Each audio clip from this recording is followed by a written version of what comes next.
Vous écoutez Fadjet, nous sommes le lundi 23 mai 2022, il est 17h.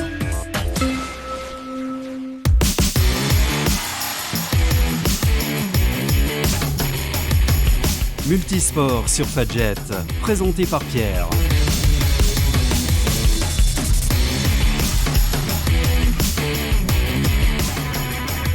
Bonsoir à toutes et à tous, bienvenue dans Multisport, l'émission qui va vous parler de sport pendant une demi-heure. Je suis bien accompagné puisque je suis accompagné de Valentin, bonsoir. Bonsoir Pierre, bonsoir à tous. Est-ce que tu vas bien ? Oui, ça va, la semaine est passée vite, on est déjà lundi et j'hésite, je ne sais pas s'il fait beau ou s'il pleut. Bah oui, on sait pas trop, c'est vrai qu'on sait pas trop quand s'habiller et c'est assez perturbant, je te comprends. Moi non plus, je ne sais pas comment m'habiller, mais en tout cas, ce que je sais, c'est que nous on va parler de sport pendant une demi-heure et pour la première fois, l'émission est filmée, vous pouvez la retrouver juste après l'émission. On s'est coiffé exprès. Voilà, on s'est coiffé exprès, vous pourrez nous voir comment ça se passe une émission de radio, c'est toujours intéressant de voir ça. Alors, il y aura au programme de cette émission, il y aura donc plein de bonnes chroniques intéressantes. Il y aura, on parlera de Roland Garros, évidemment, c'est l'actualité du moment. On parlera de football, évidemment, avec des transferts. Nous parlons de Lewandowski, je crois, si ma mémoire est bonne.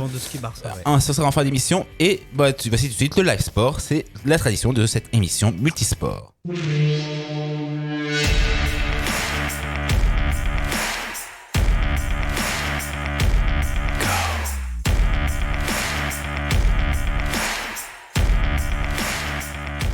Comme il n'y a pas de match prévu dans les grands championnats européens, car ils se sont arrêtés, on est en fin de championnat, oui. On en parlera dans ce multisport. On va parler d'ailleurs de toutes les rumeurs de transfert qui agitent la planète football pour l'instant. Vous le savez sans doute d'abord, Kylian Mbappé a décidé de prolonger son contrat jusqu'en 2025 avec le PSG.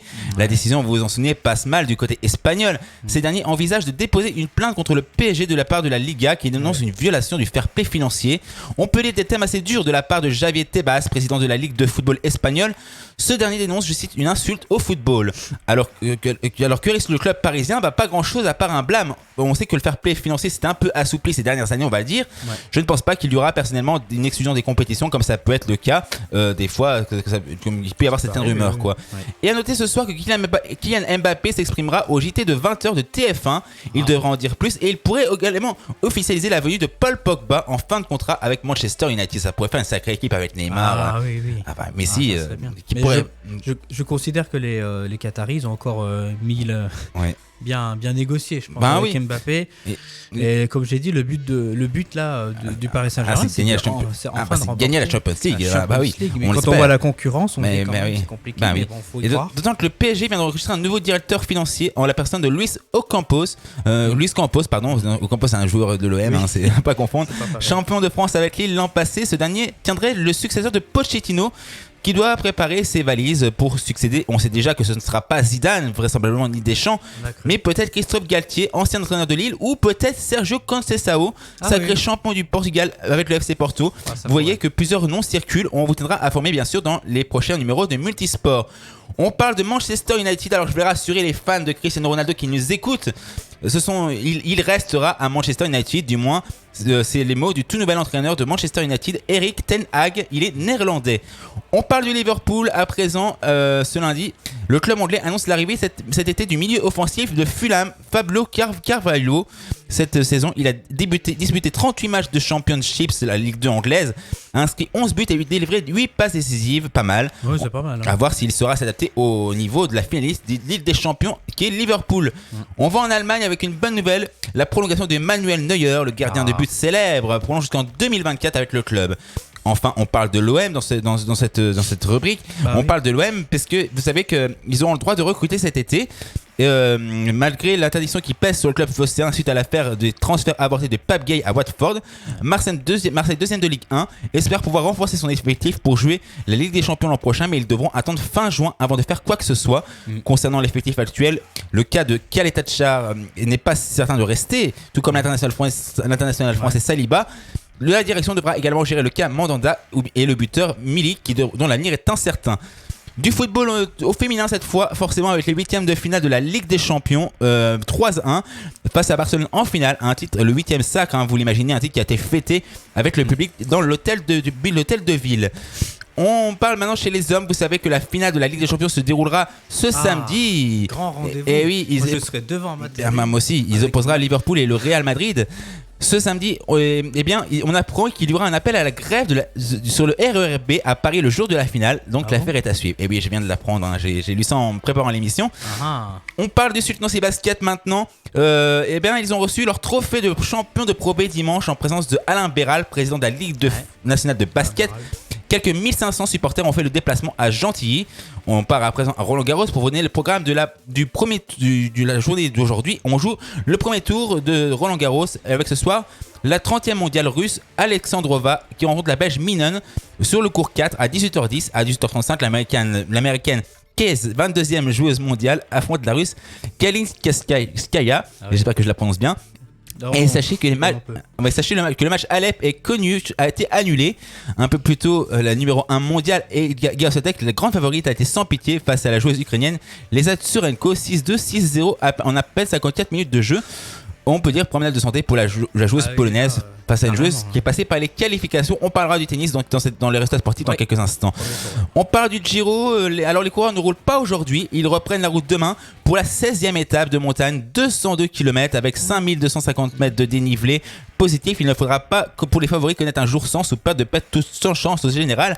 Une étape pour l'effrayant Mortirolo sera escaladée, tenez-vous bien, par ces pentes qui peuvent atteindre les 16% par endroit. C'est dire que si c'est dur et il devrait y avoir de la bagarre. Et justement le Giro, on y revient dans un instant avec les résultats sportifs de Valentin qui est toujours ici présent, que vous pouvez admirer. Mais avant ça, je vais respecter ta demande puisqu'on va le dire à nos auditeurs. Tu m'as demandé par message cet après-midi de passer Let's Dance de David Bowie. Oui, parce qu'en fait j'ai vu une politicienne danser sur cette musique, alors je me suis dit c'était l'occasion rêvée. Et ben voilà, et ben là voici cette chanson, c'est parti, c'est maintenant. Et après on retrouvera les résultats sportifs de Valentin.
Ça danse dans les studios de Multisport, dans les studios de Fadjet. Bienvenue si vous nous rejoignez, il est 17h09, nous sommes dans Multisport et nous allons passer maintenant aux résultats sportifs de ce week-end. Vous avez envie de découvrir le monde de la radio, de devenir chroniqueur ou animateur sur Fadjet ? Envoyez-nous vos idées et projets à contact@fadjet.net.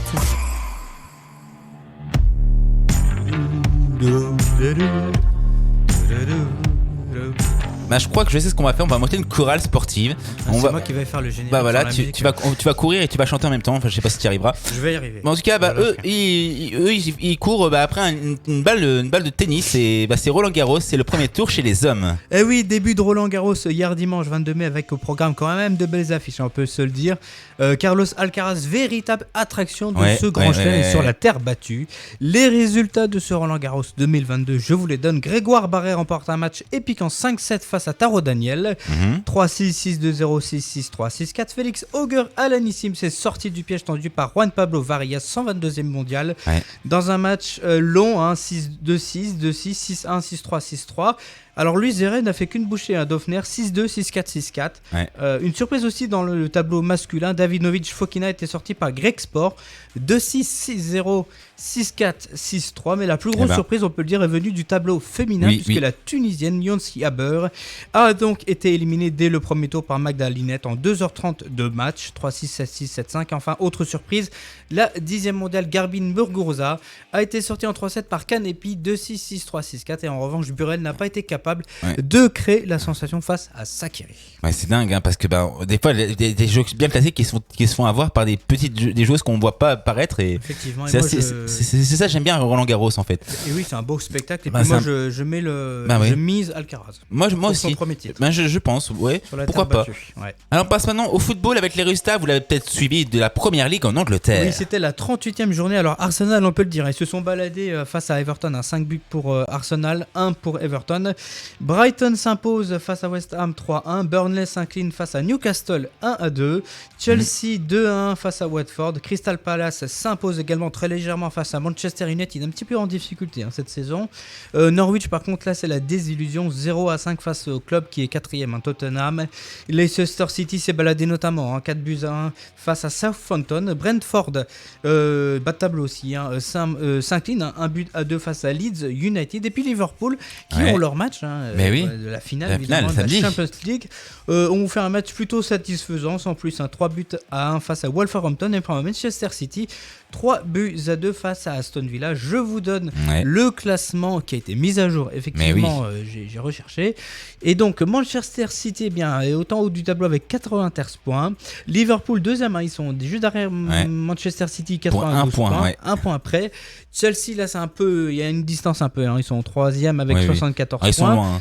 4e Tottenham avec 71 points, Arsenal 69 points, Manchester United, alors là c'est un peu compliqué malgré Ronaldo quand même, 58 points, West Ham 56, Leicester City 52 points, ils sont en train de monter, Brighton 51 points avec notamment Wolverhampton qui sont 10e avec 51 points. Et voilà pour ces résultats de Première Ligue qui est toujours passionnant. On a hâte de retrouver Liverpool face au Real Madrid samedi.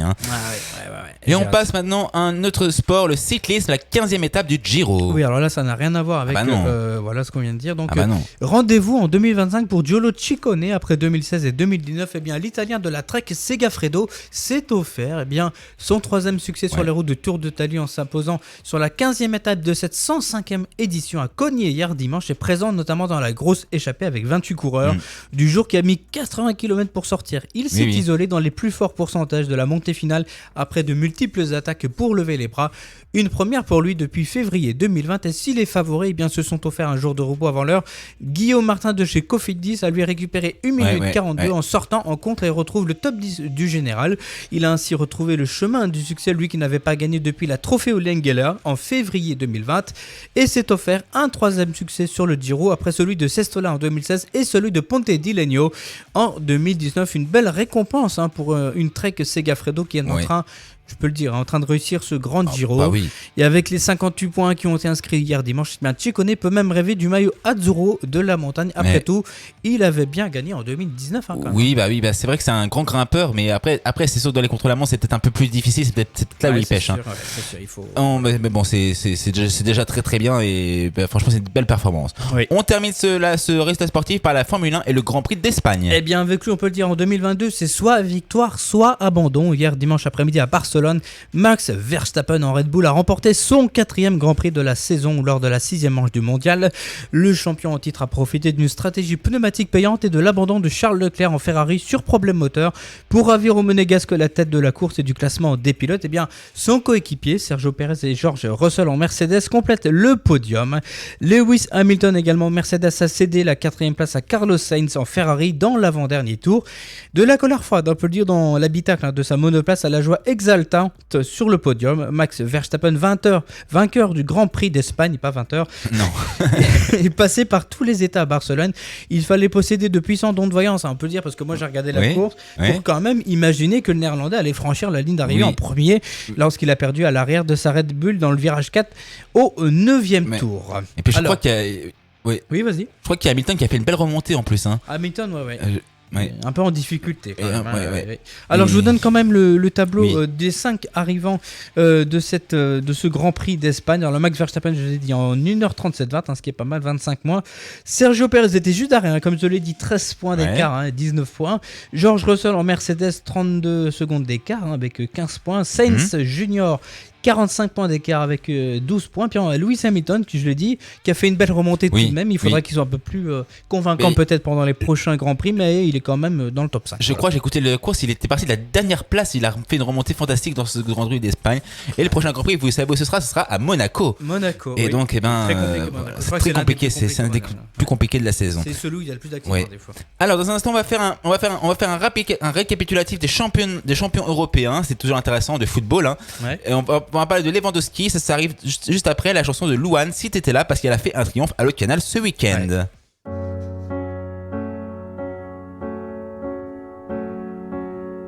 Parfois je pense à toi dans les voitures. Le pire, c'est les voyages, c'est d'aventure. Une chanson fait revivre un souvenir. Les questions sans réponse, ça c'est le pire. Est-ce que tu m'entends? Est-ce que tu me vois? Qu'est-ce que tu dirais toi si t'étais là? Est-ce que ce sont des signes que tu m'envoies? Qu'est-ce que tu ferais toi si t'étais là? Je me raconte des histoires pour m'endormir, pour endormir ma peine et pour sourire.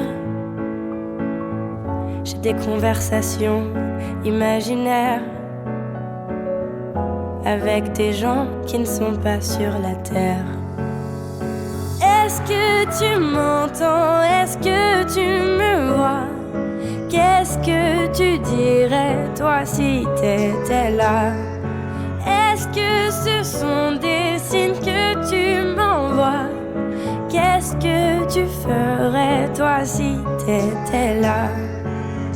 Je m'en fous si on a peur que je tienne pas le coup. Louane, Si t'étais là sur Fadjet, 17h17.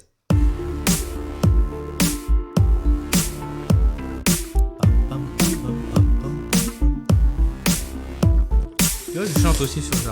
Ben oui, tu peux chanter, on peut chanter sur tous les bels, effectivement, c'est ça, c'est la grande liberté de ce multisport, c'est une émission libre, une émission où on se fait plaisir et on revit le sport.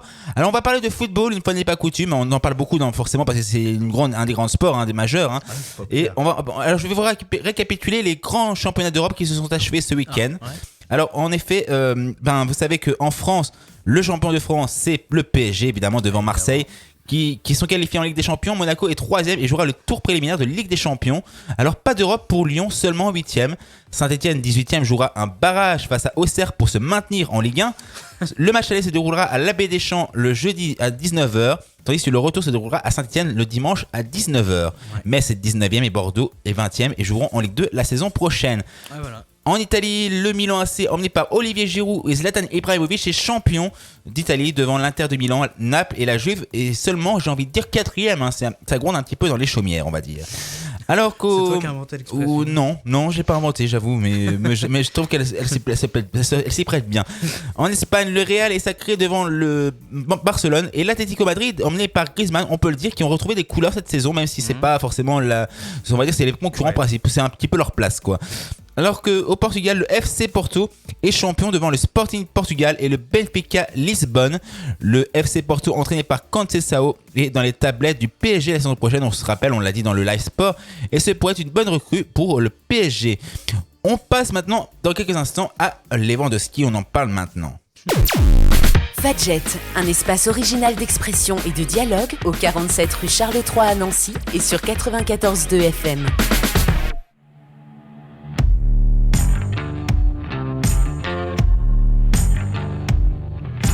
Tu me le mets 2 fois, je chante 2 fois. Hein. Ah bah oui, mais c'est pour ça que je te le mets, parce que j'ai envie que tu chantes.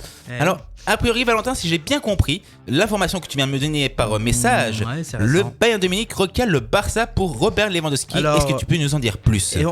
Effectivement, on peut dire le Bayern recale le Barça pour Lewandowski, mais il y a un mais. Ouais. Alors que le FC Barcelone rêve de recruter Robert Lewandowski lors du mercato estival, on en parlait tout à l'heure, le Bayern Munich reste toujours aussi inflexible sur ce dossier qui est quand même délicat, on peut le dire, et malgré les envies d'ailleurs de l'international polonais, le champion d'Allemagne ne compte pas se laisser partir dans l'état actuel des choses et sous contrat jusqu'en juin 2023 dans le club bavarois.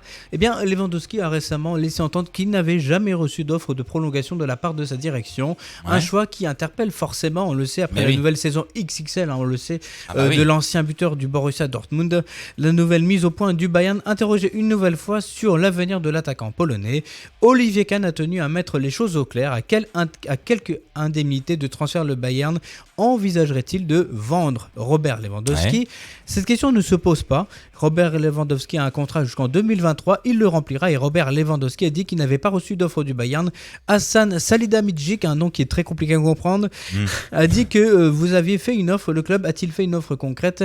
Nous avons soumis une offre secrète à son agent, sinon nous n'aurions pas dit cela, a confié le PDG du club allemand à West Ham Sonntag. Le Barça recale, comme j'ai dit, mais de son côté, eh bien, le FC Barcelone est déjà passé à l'action de manière concrète depuis plusieurs semaines. Et selon les informations du BID, le club catalan aurait formulé une première offre, écoutez bien, de 32 millions d'euros, c'est officiel. C'est énorme. Et c'est vrai, l'information a été publiée immédiatement, refusée par le Bayern Munich. Une nouvelle offensive devrait intervenir rapidement, à en croire la presse catalane, qui estime que le champion d'Allemagne finira par céder en raison de la volonté de Lewandowski de s'offrir un nouveau challenge. Alors, un chèque de 40 millions d'euros pourrait définitivement convaincre le Bayern. Une chose est sûre, l'attaque du FC Barcelone devrait être complètement métamorphosée la saison prochaine. Et puis elle devrait être compétitive. On espère qu'ils retrouveront la Ligue des Champions. On espère que cette fois-ci, ils passeront la phase de poule parce que c'était un véritable traumatisme de ne pas passer la phase de poule. Et d'être éliminé par l'Eintracht Francfort en Ligue Europa, c'était quand même une sacrée surprise.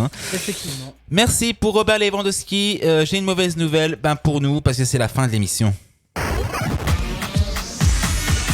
Fadjet, le festival de toutes les musiques.